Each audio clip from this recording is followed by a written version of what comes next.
बटेंगे तो कटेंगे, एक रहेंगे तो नेक रहेंगे। अगर हम बटेंगे तो बांटने वाले महफिल सजाएंगे। हमें कांग्रेस और महाअघाड़ी वालों के मंसूबों को कामयाब नहीं होने देना है। भारतीय जनता पार्टी को समाज में नफरत फैलाने में फुर्सत नहीं है। और फिर नरेंद्र मोदी जी कहते हैं मैं पिछड़ों का सम्मान करूंगा, दलितों का सम्मान करूंगा, आदिवासियों का सम्मान करूंगा, और फिर आपके हाथ से आपकी शक्ति छीन लेते हैं।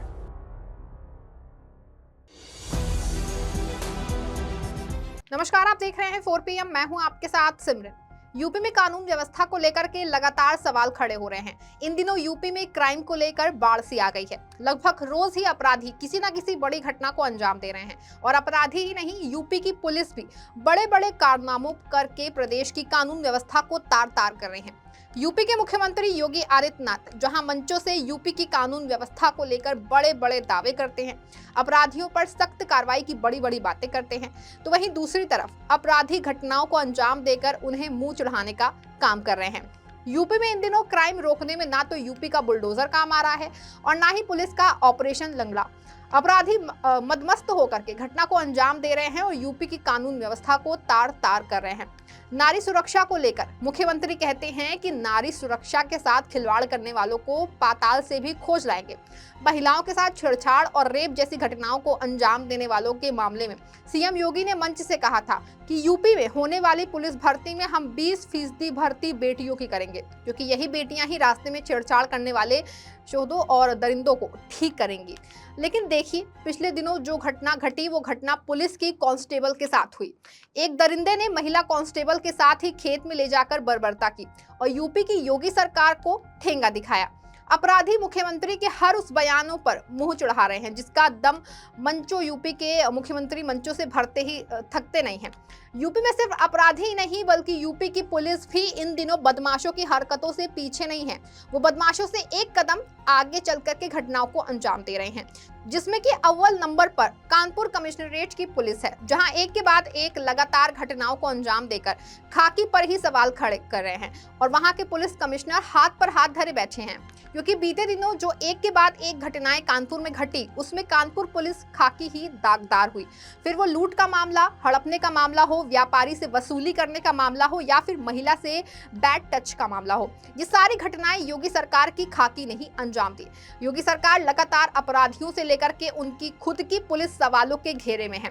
ऐसे में सवाल खड़े होते हैं कि जब यूपी की पुलिस की अपराधियों को रोकने की बजाय अपराध में शामिल हो जाएगी तो कानून व्यवस्था का क्या हाल होगा। पिछले साल एनसीआरबी की रिपोर्ट का वार्षिक डेटा जब जारी हुआ तो आपको जान के हैरानी होगी कि उसमें उत्तर प्रदेश हत्या, बलात्कार, अपहरण, रेप के बाद हत्या, गैंगरेप और महिलाओं के खिलाफ होने वाले अपराधों के मामले में नंबर 1 पर रहा।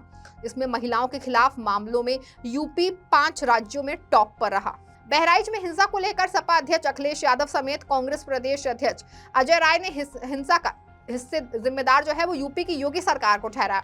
अखिलेश यादव ने तो सीधे तौर पे कहा कि बीजेपी ने चुनाव में फायदा उठाने के लिए बहराइच में दंगा करवाया। योगी सरकार लगातार यूपी में जहर बो रही है जिससे कि प्रदेश में दंगा भड़क गया। अखिलेश यादव ने कहा कि सोचिए, बीजेपी के ही विधायक ने बीजेपी नेताओं पर ही FIR कराई और सीधा आरोप लगाया कि दंगा भड़काने में इनका ही हाथ था। सुनिए अखिलेश यादव ने क्या कुछ कहा।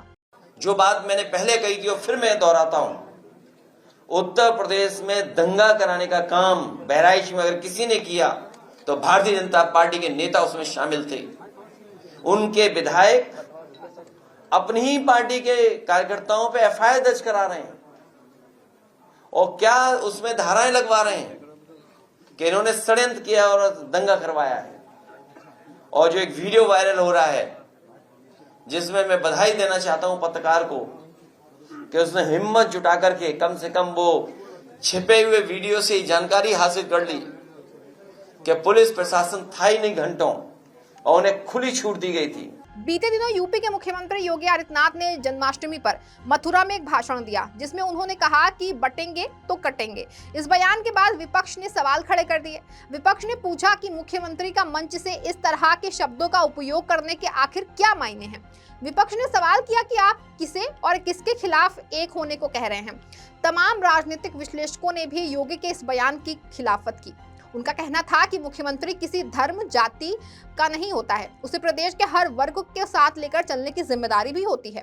इस तरह का बयान देश और प्रदेश के लोगों को बांटने का काम करता है। लेकिन हद तो तब हो गई जब देश के प्रधानमंत्री नरेंद्र मोदी भी यूपी सीएम योगी के सुर में सुर मिलाते लगे। महाराष्ट्र में एक रैली में मोदी ने भी इसी तरह का बयान देकर महाराष्ट्र में साफ संदेश दे दिया कि महाराष्ट्र में इस बार का चुनाव हिंदुत्व के ही मुद्दे पर होगा।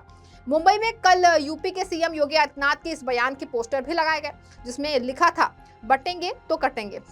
योगी के इस बयान का पोस्टर सोशल मीडिया पर काफी ज्यादा वायरल हो गया। इसके बाद मुंबई से लेकर के यूपी तक माहौल पूरा गर्म हो गया। सीएम योगी के वायरल हुए इस पोस्टर का सपा सांसद डिंपल यादव ने पलटवार किया और कहा कि चुनाव के दौरान अभी इस तरह के बयान आते रहेंगे।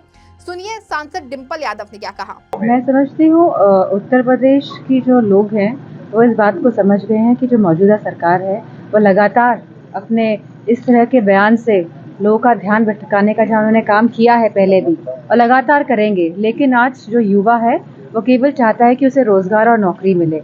आज जो हमारे उत्तर प्रदेश की बेटियां, बहुएं, बहनें जो हैं वो चाहती है कि बेटियों को सुरक्षा मिले और हमारे जो किसान हैं वो चाहते हैं कि उनको खाद मिले, सस्ती बिजली मिले। उन पे बातों से कोई फर्क होने वाला नहीं है।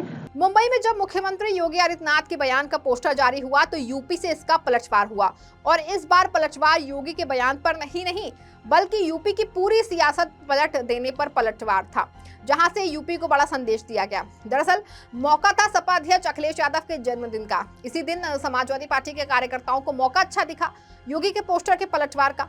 फिर क्या था, रातों रात पोस्टर छपा और सुबह जब लोग सड़कों पर निकले तो यूपी के लोगों को एक बड़ा संदेश एक पोस्टर पे दिखा। इसमें बड़े बड़े अक्षरों में लिखा था कि 27 का सत्ताधीश और फोटो थी सपा अध्यक्ष अखिलेश यादव की। वैसे तो इस पोस्टर में सपा अध्यक्ष अखिलेश यादव को जन्मदिन की बधाई दी गई, लेकिन जो संदेश था वो यूपी की सरकार के लिए था और संदेश का मतलब बिल्कुल साफ था कि 2017 में जिस समाजवादी पार्टी को हरा करके आप सत्ता में बैठे थे, उस जीत के रथ को समाजवादी पार्टी ने 2024 में रोक दिया और अब 2027 में यूपी की सत्ता में बैठी योगी सरकार को बाहर करके ही मानेगी। दरअसल लोकसभा चुनाव परिणामों के बाद से सपा अध्यक्ष अखिलेश यादव समेत पूरी समाजवादी पार्टी का जोश हाई है और 2027 को लेकर पूरी पार्टी संकल्पित होकर बड़े लक्ष्य को पाने के लिए लगातार सियासी बिसात बिठाने में लगी है और शायद तभी अखिलेश यादव कानून व्यवस्था के मुद्दे पर योगी सरकार को घेरने का कोई मौका नहीं छोड़ रहे हैं, क्योंकि इसी मुद्दे पर यूपी की योगी सरकार सियासत में दम भरती है और इसी मुद्दे पर सपा को बैकफुट पर आना पड़ता है। दरअसल यूपी की योगी सरकार लगातार कानून व्यवस्था, ऑपरेशन लंगड़ा और अपनी बुलडोजर नीति को लेकर यूपी में कानून व्यवस्था के मुद्दे पर खुद का बखान करने से नहीं चूकी। इसी मुद्दे पर बीजेपी सपा को जिस तरह से घेरती थी, अब उससे निपटने के लिए अखिलेश यादव ने इस मुद्दे को भुनाना शुरू कर दिया और अब अखिलेश उनकी सियासी पिच पर उतर के बैटिंग कर रहे हैं। यही कारण है कि अपराधों के मुद्दों पर अखिलेश यादव योगी सरकार को घेरने के लिए कोई मौका नहीं छोड़ते हैं। फिलहाल 27 का सत्ताधीश कौन होगा ये तो आने वाला समय बताएगा, लेकिन समाजवादी पार्टी के मुखिया जिस पिच पर बैटिंग कर रहे हैं, बीजेपी इन दिनों उससे बहुत ज्यादा परेशान है। इस खबर में फिलहाल बस इतना ही। ऐसी तमाम राजनीतिक खबरों के लिए बने रहें और जुड़े रहें 4PM के साथ। धन्यवाद।